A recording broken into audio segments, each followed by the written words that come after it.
terapi sel yang ada di Indonesia saat ini sudah berkembang pesat, terutama di bidang stem cell.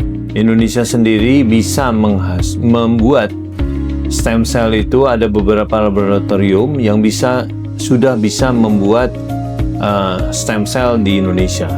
Jadi tidak perlu lagi ke luar negeri. Terapi sel ini menjadi populer terutama untuk penyakit-penyakit yang kronis sifatnya dan juga untuk terapi kanker. Jadi terapi sel ini begitu populer saat ini karena keterbatasan daripada terapi-terapi yang standar, sehingga mencari bagaimana untuk mengatasi penyakit-penyakit yang sifatnya kronis dan juga kanker. Jadi di RSPAD saat ini ada 3 jenis pelayanan sel. Yang pertama adalah dengan stem cell, ya. Kemudian yang kedua adalah cell cure, di mana di RSPAD mempunyai instalasi yang disebut dengan instalasi cell cure, di mana cell cure ini merupakan satu-satunya di Indonesia bahkan di Asia yang mengolah sel-sel darah putih daripada pasien yang dirubah bisa menjadi sel dendritik untuk mengobati kanker, kemudian regeneratif makrofag untuk penuaan atau sebagai antiinflamasi, dan juga dirubah menjadi tolerogenik makrofag yang dapat mengatasi penyakit-penyakit autoimun. Selain itu, yang ketiga, di RSPAD juga ada yang disebut dengan imunoterapi, di mana ini merupakan pengembangan untuk memperkuat dan meningkatkan sistem imun. Pasien-pasien yang mempunyai penyakit kronik dan kanker juga dapat memanfaatkan terapi sel ini. Misalnya untuk stem cell itu bisa diberikan untuk penyakit-penyakit yang sifatnya kronis, seperti penyakit ginjal kronis, penyakit hati kronis, penyakit jantung, dan juga untuk sendi-sendi. Dan stem cell ini bisa diberikan secara intravena atau melalui infus, ataupun disuntikan lewat otot, ataupun juga diberikan langsung ke dalam sumsum tulang, atau juga diberikan ke dalam persendian. Dan ini sudah banyak yang merasakan manfaatnya.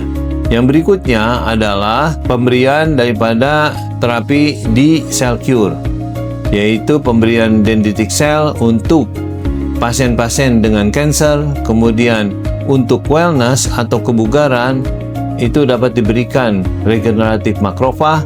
Demikian juga untuk pasien-pasien yang mempunyai penyakit autoimun dapat diberikan tolerogenik makrofag. Kemudian yang ketiga adalah imunoterapi. Imunoterapi dapat diberikan kepada hampir semua orang yang ingin mendapatkan peningkatan sistem imun. Manfaat daripada terapi sel ini, jadi misalnya stem cell, manakala kita sudah memberikan pengobatan yang begitu banyak dengan berbagai macam obat yang diberikan, tetapi masih belum mengalami perbaikan, maka ini dapat diberikan sebagai terapi tambahan untuk penyakit-penyakit yang sifatnya kronis. Demikian juga untuk kanker. Dan cell cure adalah merupakan suatu terapi pilihan atau terapi yang dapat dipilih apabila seseorang misalnya dengan menderita kanker, kemudian sudah diberikan kemoterapi ataupun sudah diberikan radioterapi, atau pasien tersebut tidak berkenan untuk diberikan kemoterapi, dapat menjadi terapi alternatif, diberikan dendritic cell. Kemudian untuk wellness itu dapat diberikan regeneratif makrofag, dan juga untuk autoimun dapat diberikan tolerogenik makrofag. Selain itu, apabila seseorang itu mengalami inflamasi yang berlebihan, itu dapat diberikan imunoterapi. Demikian juga apabila pasien itu mempunyai daya tahan tubuh yang kurang, itu dapat ditingkatkan dengan pemberian imunoterapi yang juga merupakan dapat berfungsi sebagai vaksin.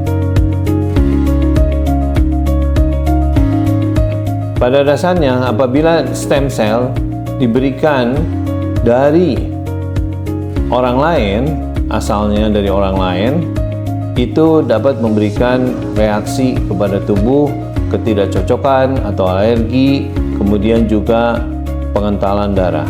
Tetapi kalau yang lain, misalnya sel cure dan imunoterapi, di mana dikembangkan dari sel tubuh pasien sendiri, maka hampir tidak ada efek samping yang terjadi. Terapi sel di RSPAD dibagi dalam berbagai tempat.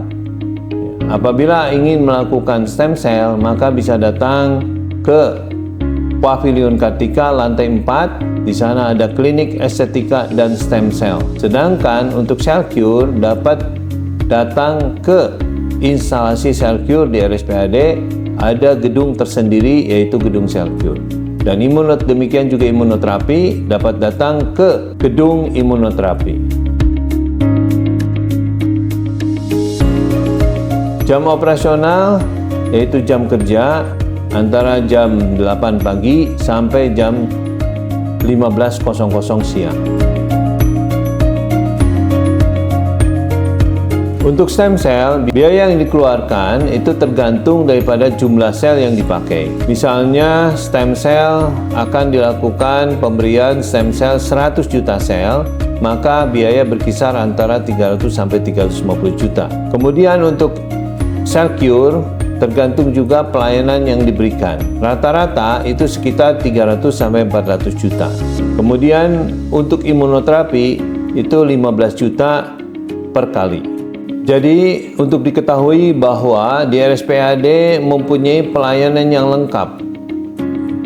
Tidak ada satu rumah sakit pun di Indonesia yang mempunyai pelayanan seperti di RSPAD dengan berbagai macam terapi sel yang ada di RSPAD, yaitu stem cell, sel cure, dan imunoterapi. Mudah-mudahan pelayanan yang ada di RSPAD dapat membantu masyarakat dalam mengatasi penyakit-penyakit yang dideritanya.